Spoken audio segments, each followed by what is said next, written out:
Hai dulur-dulur semuanya, kali ini Mamang mau ngalur cerita sebuah film bergenre drama roman psikologis yang berjudul All the Right Places tahun 2020. Film ini akan berfokus pada dua karakter utama, yaitu Violet Markey yang diperankan oleh Elle Fanning dan Theodore Finch yang diperankan oleh Justice Smith. Sedikit rangkuman untuk film ini, si Violet ini dia kayak menderita PTSD gitu lur. Kalau lur nonton video Mimin sebelumnya yaitu Kingdom, Ascent of the North, nah mirip-mirip tuh, sama-sama menderita PTSD. Di sini Violet kena PTSD karena dia baru aja kehilangan kakaknya yang meninggal dunia akibat laka lantas, di mana ia pun sebenarnya berada satu mobil dengan kakaknya itu, tapi hanya Violet yang selamat. Violet menderita PTSD bahkan mendekati depresi atas kehilangannya itu. Kemudian karakter utama lainnya, Finch, dia menderita sejenis bipolar disorder. Orang yang menderita bipolar ini, dia punya dua mode suasana hati, mode mania dan mode depresi.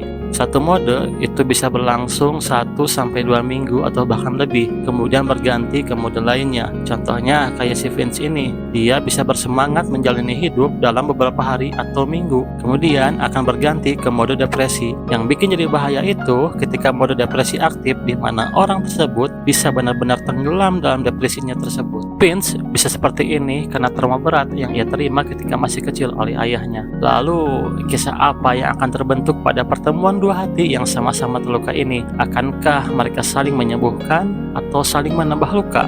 Daripada lama-lama, ayo kita masuk ke alur cerita. Oh iya, seperti biasa, jauh lebih enak kalau kalian nonton filmnya langsung ya. Oke, langsung aja, gaskeun.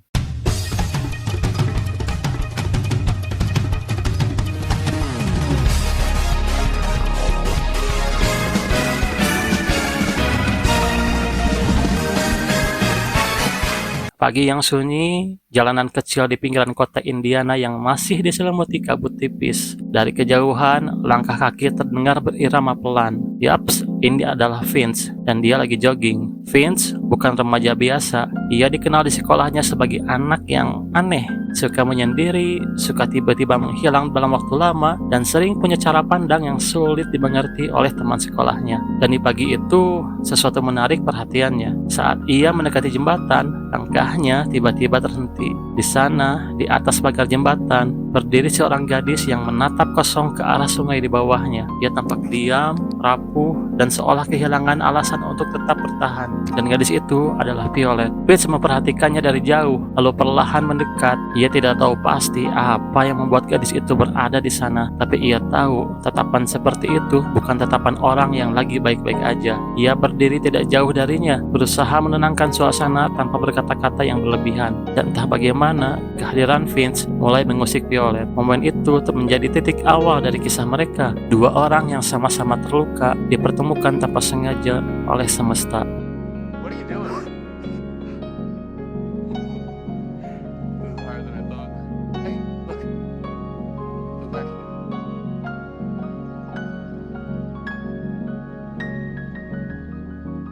Keesokan harinya di sekolah, Violet diajak temannya untuk acara pesta di akhir pekan, tapi Violet tampak tak tertarik. Dulu, Violet seperti remaja wanita pada umumnya, tapi sejak kematian kakaknya beberapa bulan yang lalu, hidupnya berubah total. Ia berhenti menulis, berhenti berbicara dengan banyak orang, dan menjauh dari semua hal yang dulu ia sukai. Di sisi lain, Vince saat ini sedang dalam masa percobaan di sekolahnya. Ia sering banget bolos sekolah, dan ini mungkin ada kaitannya dengan gangguan mental yang ia alami. Vince hidup bertiga bersama ibu dan kakak perempuannya, Kate, tapi ibunya selalu pergi bekerja dan waktu lama. Jadi sehari-hari cuma ada Vince dan Kate di rumahnya. Dan inilah kamar Vince, dinding yang penuh dengan sticky notes. Sticky notes ini semacam peta pikirannya Vince, berisi kutipan, ide, catatan perasaan, dan pengen kecil untuk dirinya sendiri.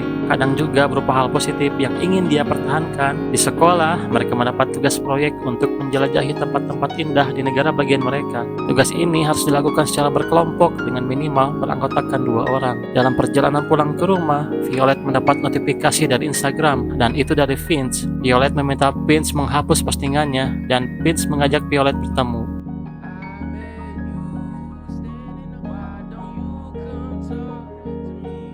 I feel we can't go through another of those tears. One morning barely qualifies as a terrible time. Mereka bercengkrama di bawah langit malam, dan ternyata Vince memilih Violet sebagai pasangannya. Dan tentu saja Violet menolak karena masih terjebak dalam traumanya sendiri. Terlebih setelah tragedi, Violet nggak mau lagi naik mobil. Vince terus berusaha meyakinkan bahwa dunia di luar sana masih layak untuk dilihat. Sebelum pulang, Vince memberi kutipan yang lain. I feel 1,000 capacities spring up in me. Violet pun memberi jawaban bahwa orang tuanya akan meminta kepada gurunya untuk mengeluarkan Violet dari tugas proyek penjelajahan, sehingga Vince mau nggak mau harus mencari partner yang lain. Tapi ternyata takdir berkata lain. Sang guru tidak memberi izin, sehingga Violet harus tetap mengerjakan tugas proyek penjelajahan tersebut. Finally, Violet setuju untuk satu tim dengan Vince, tapi dengan satu syarat. But no cars.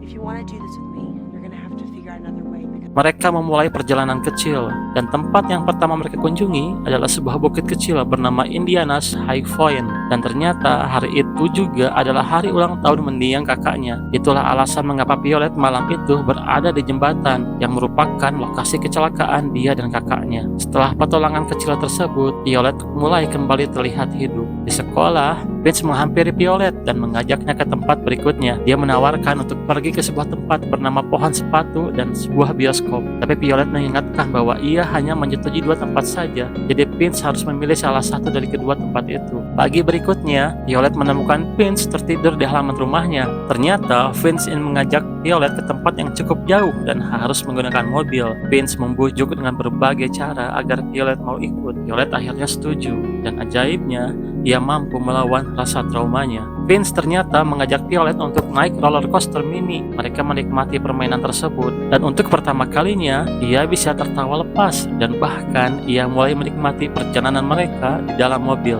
Vince bahkan mengungkapkan perasaannya. Alasan ia menyukai Violet karena baginya, Violet seperti gabungan semua warna dengan kecerahan yang penuh, yang berarti Vince amat menyukai Violet.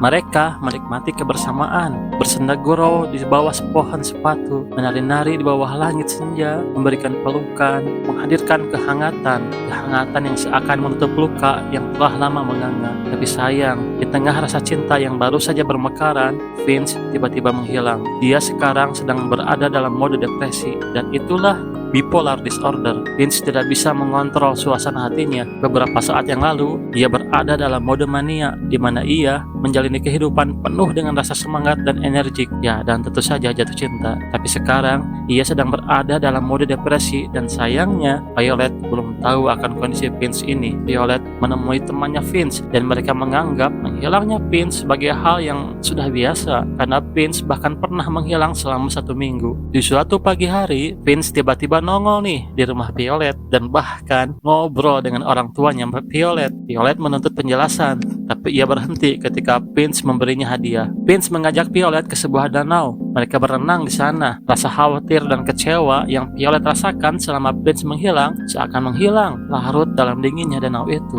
Mereka bercengkrama di pinggiran danau. Lalu Violet menanyakan luka yang ada di perut Vince, tapi Vince enggan menjawab. Lalu ia menyelam ke dasar danau. Finch?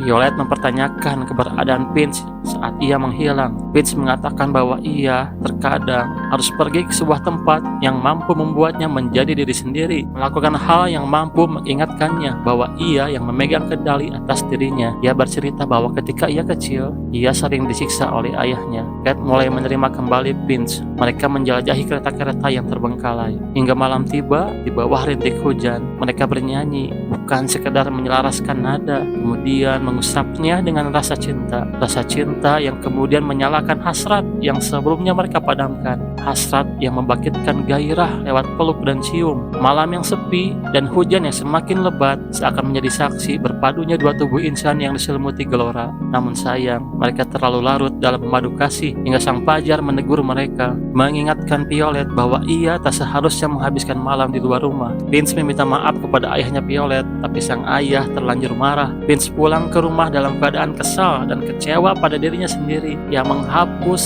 mencopot seluruh sticky notes yang selama ini ia buat. Menandakan pikirannya telah kacau dan Mungkin saja ia telah kehilangan kendali atas dirinya. Di sekolah, Vince menghampiri Violet yang sedang berbincang dengan Romer, teman dekat Violet, dan mengajaknya pergi. Tapi Romer memancing amarah Vince dengan mengatainya hingga terjadi perkelahian di antara mereka. Vince hampir lepas kendali hingga Violet meminta Vince untuk berhenti. Lalu Vince menghilang lagi, dan ia ternyata bergabung dengan sebuah komunitas yang berisikan orang-orang dengan masalah kesehatan mental. Di sana ia bertemu dengan Amanda, salah satu teman dekat Violet, dan Amanda juga ternyata bagian dari komunitas itu. Violet mencari keberadaan Vince ke rumahnya dan bertemu dengan kakaknya Vince, Kate. Violet menunggu Vince di rumahnya. Dia masuk ke kamar Vince dan melihat kamarnya telah berantakan. Lalu Vince menghampiri kakaknya, Kate, di bar tempat Kate bekerja. Dia mempertanyakan sosok ayah mereka. Dia mencoba menggali masa kecilnya, mencari tahu alasan di balik kekejaman ayah mereka. Vince pulang dan menghampiri Violet di kamarnya. Violet mempertanyakan semuanya. Ia menginginkan kebenaran mengenai diri Vince. Vince berusaha menjelaskan, tapi sayang, Violet tidak memahami. Vince mengatakan bahwa ia terkadang berada dalam dark mode atau mode depresi, dan ia membutuhkan sticky notes itu untuk tetap membuatnya terjaga atau sekedar untuk memperlambat mode depresinya agar ia bisa bangkit kembali. Hal ini terjadi karena ia selalu memendam kepedihan dari sisaan ayahnya selama ia masih kecil. Kepedihan dan luka yang mendalam serta mengakar kuat membuat luka di dalam hati Vince terkadang terbuka dengan sendirinya dan membuat ia masuk dalam mode depresi, dan tak ada seorang pun yang menyadari kondisinya Vince. Violet yang memaksa untuk membantu kondisi Vince justru malah diusir oleh Vince karena Vince menganggap bahwa Violet sama sekali gak mengerti kondisinya. Vince mulai menjauh, menghilang tanpa kabar lagi. Hari-hari Violet diisi dengan kekhawatiran. Dia mencoba mencari Vince, mengunjungi rumahnya, berbicara dengan kakaknya, tapi tidak ada jawaban pasti kemana ia pergi. Violet merasa bersalah dan khawatir.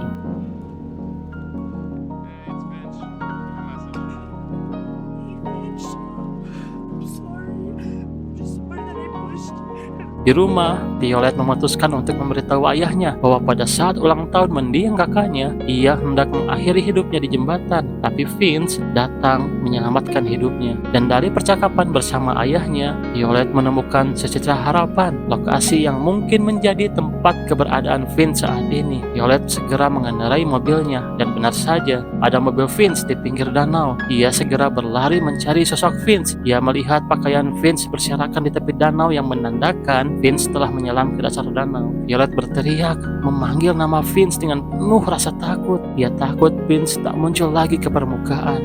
Akan tetapi, rasa takut itu menjadi kenyataan. Hatinya hancur. Waktu berpindah pada pemakaman Vince. Semua orang terdekat Vince melepas kepergian Vince dengan hati yang hancur dan penuh penyesalan. Tak bisa berada di sisi Vince. Bagi Violet, kehilangan Vince terasa seperti kehilangan bagian dirinya sendiri. Tapi di tengah duka itu, ia menemukan buku catatan Vince. Di dalamnya terdapat daftar tempat-tempat yang ingin ia kunjungi, serta catatan kecil tentang hal-hal yang membuat hidupnya berarti. Dari catatan-catatan itu, Violet memahami sesuatu yang mendalam, bahwa Vince tidak hanya ingin mengucapkan selamat tinggal, tapi juga ingin menunjukkan padanya bagaimana cara melihat dunia dengan cara yang berbeda. Lantas Violet mengunjungi sebuah gereja kecil, sebuah gereja yang terdapat pada buku peta di buku catatan Vince, dan pada buku daftar tamu ada sebuah catatan kecil.